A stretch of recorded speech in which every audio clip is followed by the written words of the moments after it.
গোসল করতে হবে, তোমার গোসল করতে হবে, তোমার এই রক্ত পরিষ্কার না করলে তুমি নামাজ পড়তে পারবে না। এই কথাটা সাহাবী না জানিয়ে বসে নবীজির কাছে। ওই সাহাবী হঠাৎ করে গোসল করাতে সাহাবী মারা গেছে। সাহাবী যখন মারা গেছে, মারা যাওয়ার পরে হুজুর সাল্লাল্লাহু আলাইহি ওয়াসাল্লাম ওখানে আসছে। আসার পর বলল, কি সাহাবী কি অবস্থা, কি এরকম কেন? হুজুর এই গোসল করতে বলে। আরে গোসল করতে কে বলছে? যে বলছিল আমি বলছি, আমি বলছি। বলছে শোনো, তুমি কেন গোসল করতে বলছো? তুমি কি আমার কাছে শুনছো গোসল করানোর কথা আমি বলছি? বল না। কিন্তু আমার অনুমতি ছাড়া কেন বললা যে মাথা রক্ত দেখায় না বলে নামাজ পড়ো কেমনে? তুমি তো এই মাথাটা জানো না, এর মাথা দিয়ে রক্ত পড়তেছে। যদি এর যদি সব ঘুষ টাকার হিসাব তো নামাজ পড়তে, আল্লাহ সেই নামাজ কবুল করে নেবে। আর মাথার রক্ত জমা হয়ে গেছে, এর রক্তের জন্য কোনো সমস্যা নাই। আর এই মাথায় যদি পানি যদি 2 মাস 3 মাস না লাগাইতে পারে, তাহলে তার গোসল ছাড়া তার নামাজ হবে। তুমি কেন তার গোসল করতে বললা আমার সাথে না জানিয়া? তখন সাহাবী শত আফসোস করে চোখের পানি ছেড়ে কানিয়া, আর কি যে মারা গেছে দৃষ্টি যেতে হবে? এই ডাক্তারের দিকে যদি চেষ্টা করে, মুহাম্মদুর রাসূলুল্লাহ সবচেয়ে বড় ডাক্তার, সবচেয়ে বড় বৈজ্ঞানিক মুহাম্মদুর রাসূলুল্লাহ সাল্লাল্লাহু আলাইহি ওয়াসাল্লাম, কিন্তু সবদিকে সর্বদিকে সর্বশ্রেষ্ঠ মানুষ হলেন নবীজি মুহাম্মদুর রাসূলুল্লাহ সাল্লাল্লাহু আলাইহি ওয়াসাল্লাম। লাকাদ কানা লাকুম ফি রাসূলিল্লাহি উসওয়াতুন হাসানাহ। এখানে আল্লাহ পাক বলেন, আমি উত্তম চরিত্র দিয়ে আমার বন্ধুকে বানাইছি, তোমরা যদি সে আমার বন্ধু দেখেন। আমি আপনাদের সাথে এরকম না, আপনারা অনেকে তো বুঝতে না পারলে মনে করেন যে যা বলে রাত করে কথা বলে না।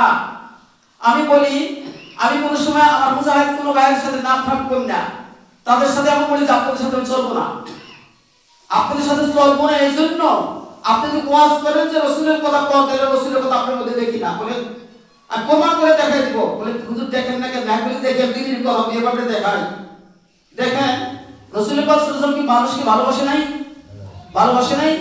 আরে কাফেরদের তো রাসূল ভালোবাসে, কাফেরদের ভালোবাসে, বেদ জাতিকে ভালোবাসে। ইহুদির লাশ বাইশা যাইতেছে, রাসূল পাক সাল্লাল্লাহু আলাইহি ওয়াসাল্লাম দুই চোখ দিয়ে ঝরঝরে পানি পড়তেছে। সাহাবীরা বলতেছে, ইয়া রাসূলুল্লাহ, যেই লোকটা দেখতেছেন এই লোকটা তো ইহুদি ছিল, সে মুসলমান না। বলছে সাহাবী, আমি যা বুঝি এটা তোমরা বোঝো না। আমি যে এই লোকটা যে কালেমা ছাড়া মারা গেল, আমি যাইতে পারি নাই, এখন আমার কলিজার ভিতরে ব্যথা করছে। এই কথা তো তোমার নাই, তুমি বুঝবা কোথার দিকে? হ্যাঁ, লাকাদ কানা লাকুম ফি রাসূলিল্লাহি উসওয়াতুন হাসানাহ। আজকে আমি বলতেছি কোন দল মহড়ায় গেছে মনে করেন, নাইলে আমার দলই গেছে। আপনি পাঁচজন মুফতি সাহেব কেউ নামটা বলি না, তার একটা মনে করেন ইয়েতে উঠছে, জিপ গাড়িতে উঠছে, বা প্রাইভেট কারে উঠছে। আর একটা লোক একটু খোরা বা রোগা মানুষ, হাঁটতে পারে না, ওই প্রাইভেট কারের মধ্যে কিন্তু 8 জন লোক আটে বা 10 জন আটে, 10 জন আটে, 5 জন ওই খোরা বেড়া হেলমেট দিয়েছে হুমটায়। ওই মুফতি যদি কথা বলে যে লাকাদ কানা লাকুম ফি রাসূলিল্লাহি উসওয়াতুন হাসানাহ, তাহলে মুফতি কথাই মানবো না। কেন মানবো না? যে আপনাদের এই কথা হুন্ডা উড়ে দিয়েছে, হুন্ডা অ্যাক্সিডেন্ট মারাও যেতে পারে, আপনি তো আমি তো বা আপনার কারে নেবেন? আপনার সমতুল্য তারা না। রাসূলের মধ্যে ছিল না, বলে রাসূলের মধ্যে ছিল, রাসূলের মধ্যে ছিল না, তাহলে রাসূলের মধ্যে নাই, ওয়াজ কেন আপনি করবেন? আপনি ওয়াজ করলে আপনার কথা মানি না, যে মানে মারুকা, এটার নাম ইসলাম, এটার নাম ইসলাম। কিন্তু আজকে মানুষ ইসলাম বোঝে না, রাসূলের কথা কয়, অনেক মানুষ আরে কোরআন কথা একটু বুঝে, হাদিসের কথা একটু বুঝে, কইলে আরেকজনের যদি রিসার্চ করতে পারে, যে বুঝে যে আচ্ছা আমার একজন অসহায় ভাই, সে হাঁটতে পারে না, আমার স্যান্ডেল দিয়ে ছাড়িয়ে দিতে কি আমার সম্মান কমে যাব? হ্যাঁ, কমে যাব। আর সেরও ভিতরে আছে, আলহামদুলিল্লাহ, তারে আমি বললেও দিতে পারি, আমি দেই না, আমার লগে লয়। এটা কোরআন এবং হাদিসের কোথাও নাই, কোথাও নাই, কোথাও নাই। এখনই যদি আমাদের ভিতরে থাকে, তাহলে বলবেন যে হুজুর আপনার কথা শুনি না। যদি আমাদের মতো দলের লোকের মধ্যে থাকে, আর আমি নিজেও বলে থাকি, আমি এই যে মসজিদের ভিতরে বলছি না যে আমার এরকম নিজেদের শক্তিতে আমাদের নিজের খুব ব্যথা আছে। আমি বলেছি আমার আরো কোনো ভাই, আমি কিন্তু তাদের সাথে চলি না, সে জিজ্ঞাসা করলে, সে দেখা হলে সালাম দেয় বা আমিও সালাম দেই, সে লয়, আবার কেমন আছেন, হাসি মুখে কথা বলে, এটা ভালো ব্যবহার না? এটা ভালো ব্যবহার না? হ্যাঁ, আপনি দাড়ি টুপি পাগড়ি, আমি কথা বলছি আর বিপরীত কথা বলছি না। আপনি এর ইজ্জত পাবেন, ইজ্জত পাবেন, এগুলো ইসলামে নাই। আল্লাহ পাক বলেছে ইন্নাদ দীনা ইনদাল্লাহিল ইসলাম, ইসলাম আমার মনোনীত ধর্ম। ইসলাম কি মনোনীত ধর্ম? ইসলামে যে কাজে বুঝায় এই কাজেই বুঝবে এমন না। যদি একজন ভুল বুঝায় 100 বার মুক্তি হইলো, সে ভুল মানবো না।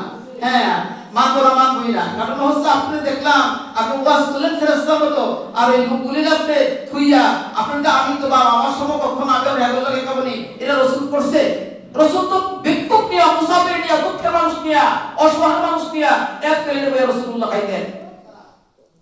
এটার নাম আল্লাহ কাদ কানা লাকুম ফি রাসূলিল্লাহি উসওয়াতুন হাসানা, এটার নাম। আমি এইজন্য বলবো আমরা কি করবো, আমরা কার অনুসরণ করব? আল্লাহ পাকের হুকুম মানবো, রাসূল পাক সাল্লাল্লাহু আলাইহি ওয়াসাল্লামের তরিকা অনুযায়ী মানবো। তাহলে আমরা কি হবে? আমরা আল্লাহর ফজল পাপ পাবো, মাপ পাবো ইনশাআল্লাহ। তাহলে দেখেন, আমি কোন একজন নেতার কথা বলি, আমি নাম এখন বলবো না, আমি তো একবার দুইটার নাম বলছিলাম, আবার এখন বলি, যদি কারো জ্ঞান থেকে থাকে বা বুঝতে পারে, জানিয়া জানা থাকে তো বুঝবে।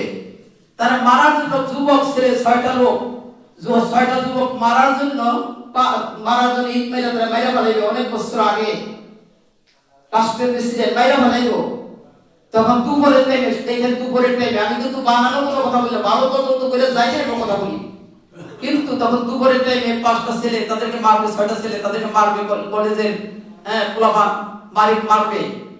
তখন বললো, বাবা শোনো, এখন তো দুপুরের টাইম, আর নাও বললো আমার কিছু হবে না, বলবো আমি বলতেছি। বললো যে বাবা শোনো, তোমরা আমার মারতে পারো, তাই এখন দুপুরের টাইম তো আসো আমরা কিছু খানা খাই, দুপুরের টাইম আমার বাসায় চলো, আমার বাসায় চলো। বাসায় চলছে 6টা ছেলে, হুজুর আরে কিন্তু এই প্রেসিডেন্ট বাইরে ফেলাইব দুপুরের টাইম, তো বললো আমার বাসায় চলো। তো বাসায় যাওয়ার পরে আমার কথাটা পুরো মনে আছে, প্রেসিডেন্টের বাসায় পাক করতে কি শুনে, চিংড়ি মাছ, মুসুরির ডাল আর উস্তাবাদি, চিংড়ি মাছ, মুসুরির ডাল, উস্তাবাদি এই দিয়ে একসাথে খাইছে। একসাথে খাওয়ার পরে কথা বলেন না, কথা শুনেন, খাওয়ার পরে এরপরে এখন সারে তো জেনারেল, সারে তো সেনাবাহিনীর প্রধান, তখন ওইদিকে গেছে, আমরা টেরে মারতেছি। একজন প্রেসিডেন্টের বাসায় যদি মুসুরির ডাল, উস্তাবাদি আর চিংড়ি বা সওদা, বড় চিংড়ি না, স্বাভাবিক চিংড়ি, এর যদি পাপ হয়, আর দেখলাম বাসাটার ভিতরে তখন কিছুই নেই, তিনি হলেন জিয়াউর রহমান। এখন এই যে 40 দিন পর্যন্ত সে মারার পরে এইতে আপনাদের ক্যারেক্টার মনে আছে জানি না, গান হয় নাই, কোরআন তেলাওয়াত হইছে, হাম হইছে, না হইছে, সত্য বলছি না মিথ্যা বলছি? সত্য। এবার স্যার কি ভালো ছিল না? এই দিকে হাতি বলছে যে আপনারা যদি এমপি করেন তাহলে আপনারা জিয়াউর রহমান আদর্শ দিয়ে করেন। এন্ড ওই লোকের জন্য এই যে না হেবাইছিল মারে না, মাপ চাইছে, কেন মারতাইছি? তিনি এমন মানুষ ছিলেন, এই কথা প্রসঙ্গে এখন মনে করেন, আমি তো অনেক কথা এখান থেকে বলছি, একজন ভালো মানুষ একটা ভালো মুখ দেখাইতে গেলে আমার কারো কাছে খারাপ লাগে, কিন্তু এটা আমার কিছু করার নাই। আমি অন্য হাজার কথা বলছি, এটা দুই একটা দুনিয়াতে এই বাস্তব পরিস্থিতির ভিতরে যে একটা রেফারেন্স দেখাইতে পারবো না, এরকম না দেখাইতে পারবে, আমি সবই বলি। তাহলে এই জন্য আমরা বলবো যে ভালো কাজ আল্লাহ রাসূল বলছে, তুমি এই এরকম ভালো কাজ যার ভিতরে দেখো তার জন্য তুমি দোয়া করিও, ভালো কাজ যার ভিতরে দেখো তার জন্য দোয়া করিও। হ্যাঁ, এই জন্য আমাদের দেখতে হবে আদর্শ নীতি, সবাই নীতি এক না, সবাই সব মানুষই খারাপ না, সব মানুষই কি খারাপ না। আমার সাথে চলে এও খারাপ আছে, আবার আপনার সাথে চলে এও খারাপ আছে, এরকম খারাপ ভালো মিলিয়া থাকে, এগুলি সব খারাপ না, সবের মিলে গয়রহ বলা যায় না, সব খারাপ এরকম না। যাই হোক, আল্লাহ হাবিব সাল্লাল্লাহু আলাইহি ওয়াসাল্লাম বলেন, মান আহাব্বা সুন্নতি ফাকাদ আহাব্বানি ওয়া মান আহাব্বানি কানা মাই ফিল জান্নাহ। যে আমার একটা সুন্নতকে জিন্দা করলো, সে আমার সাথে একই জান্নাতে থাকবে। তবে পর্দা ব্যবধান থাকবে, রুম ব্যবধান থাকবে, আলাদা থাকবে, কামরা আলাদা থাকবে। রাসূলের জান্নাত থাকবে জান্নাতুল ফিরদাউস, রাসূলের জান্নাত থাকবে কোনটা? জান্নাতুল ফিরদাউস। এটা এক নাম্বার বেহেশতের ভিতরে, ওই জান্নাতুল ফিরদাউসের ভিতরে রাসূল বলেছে যে কোটি কোটি কামরা আছে, অগণিত কামরা আছে। কত কামরা আছে এটা আল্লাহ জানে। জান্নাতুল ফিরদাউসটা আল্লাহ কত বড় বানাইছে, আদম নবী আলাইহিস সালাতু ওয়াসসালাম থেকে শুরু করিয়া কিয়ামত পর্যন্ত যতগুলি মানুষ দুনিয়াতে আসবে, সিরাজে তাহদিসে আল্লাহ রাসূল বলেছেন যে কিয়ামত পর্যন্ত যতগুলি মানুষ আসবে, জান্নাতুল ফিরদাউসের দরজা দিয়ে যদি একটাই সব মানুষগুলি ঢোকে, তাহলে একজনের গায়ের সাথে আরেকজনের গাও লাগবে না। সুবহানাল্লাহ।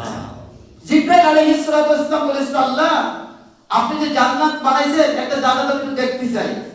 তা আল্লাহ রাব্বুল আলামিন বলেন তুমি ফেরদাউস বেহেশতের দরকার নাই, এককালে নিম্ন শ্রেণীর যে বেহেশত একটু দেখো। তা জিবরাইল আলাইহিস সালাতু আল্লাহ রাব্বুল আলামিন 600 নূরের পাখা দিয়ে বানাইছে, 600 নূরের পাখা, 600 নূরের পাখা। তাই একটা পাখা টান দিলে কমপক্ষে 500 বছর রাস্তা সামনের দিকে আগায়, কমপক্ষে, বেশি অনেক বেশি আছে, বেশিটা বললাম না, কমপক্ষে 500 বছর রাস্তা একটা পাখা টান দিলে আগায়। তো জিবরাইল আলাইহিস সালামকে আল্লাহ পাক বললেন, জিবরাইল যেই বেহেশত সবই ভালো, তারপর এর মধ্যে নিম্ন যে বেহেশতটা গেলে আমার থার্ড ক্লাস তার জন্য থাকে বেহেশতের মধ্যে, সেই বেহেশত দেখো। ওই 600 পাখা টানতে টানতে টানতে টানতে টানতে জিবরাইল আলাইহিস সালাম ক্লান্তি হয়ে গেছে, একটা জান্নাতের খুঁটি থেকে আরেকটা জান্নাতের খুঁটি ধারে গেছে। এবার বলতেছে, আল্লাহ এই জান্নাতটা কত বড়? বলে জিবরাইল এরকম হাজারো অগণিত খুঁটি এই জান্নাতের মধ্যে আছে, এক খুঁটি থেকে আরেক খুঁটির কাছে গেছে। সুবহানাল্লাহ। বলছে আমার আল্লাহ দেখার দরকার নাই, আমি আর দেখতে চাই না। এটাতে বুঝাইছে কি যে আল্লাহ রাব্বুল আলামিন বলেন মুত্তাকিনা আলা ফুরুশিন বাতাইনুহা মিন ইস্তাবরাক ওয়া জানাল জান্নাতাইনি দান। ওই জান্নাতের ভিতরে বলা হচ্ছে যে ফরাশ থাকবে, ওই ফরাশের জান্নাতীরা হেলান দিয়ে বসে থাকবে। দুই উদ্যান মানে বাগান, ওই বাগানের ফলগুলি তাদের সামনে করে ঝুলতে থাকবে এক্সিবিশনের মতো। দুনিয়ার থেকে একটু ব্যতিক্রম, দুনিয়ার গাছের গোড়া হলো নিচের দিকে, মাথা হলো উপর দিকে, আর জান্নাতের গাছের গোড়াগুলি থাকবে উপর দিকে আর মাথাটি থাকবে নিচ দিকে। জান্নাতের ফলগুলি তার সামনে ঝুলতে থাকবে, এরকম এত সুন্দর। কবি বলেন ফরাশ পাতা ফুল বিছানা এমন তাহার ঝোল, যাহার কাছে চন্দ্র সূরজ কয়লা কালিমল। চন্দ্র সূর্যের চাইতে জান্নাতের ফরাশের আলো অনেক বেশি। নবীজি আমার বলেন জান্নাতের ফরাশের উপরে যদি এতটুকু একটু হাতের তালু ফালানো হয়, এতটুকু তালু ফালানো হয়, এর নিচে যেই ফরাশ করবে, এই পৃথিবীর স্বর্ণের খনি, মুক্তার খনি, হীরার খনি, সমস্ত খনি সহ এই যে পৃথিবীটা যদি বিক্রয় করে দেওয়া হয়, জান্নাতের এতটুকু জায়গা ক্রয় করা সম্ভব হবে না।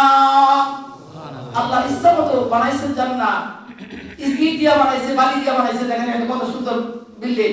আল্লাহ রাব্বুল আলামিন স্বর্ণের ইট, রূপার ইট, মেশক করে গাঁথনি দিয়া, সেই সুরকি দিয়া তারপর সেই জান্নাত সুন্দর করছেন আল্লাহর মন মতো। আল্লাহর মন মতো কি হতে পারে? আল্লাহ যেমন বড়, এটা আল্লাহ জিনিস কি? আল্লাহর মতো বলেন আল্লাহর মতো কিছুই নাই। লাইসা কামিসলি শাইউন, আল্লাহ বলছে আমার মতো কিছুই নাই। বেহেশতের একটা হুর যদি থুতু ফলে দুনিয়াতে মেশকের গ্রানে ভরে যায়, তাহলে আমার আল্লাহর থুতুতে মুখে থুতু কত গ্রান হতে পারে? সুবহানাল্লাহ, কত হতে পারে? এই জান্নাতের ভিতরে এই যে মাহফিল দিবে, হুজুরেরা মাহফিল দিবে, জান্নাতের ভিতরে আল্লাহ রাব্বুল আলামিন ইয়ারে দাউদ আলাইহিস সালামের উপরে জবর কিতাব ছিল।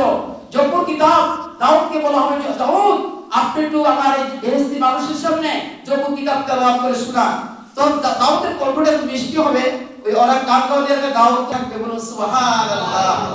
8000 বছর।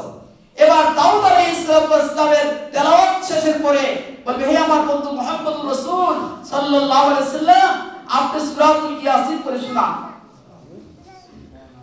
হুজুর দেখেন আমরা অনেকে কোরআন শরীফ, একই কোরআন শরীফ পড়ি, সূরা ইয়াসিন তেলাওয়াত করি, সবাই মুখে তেলাওয়াত কি একরকম? না, একরকম।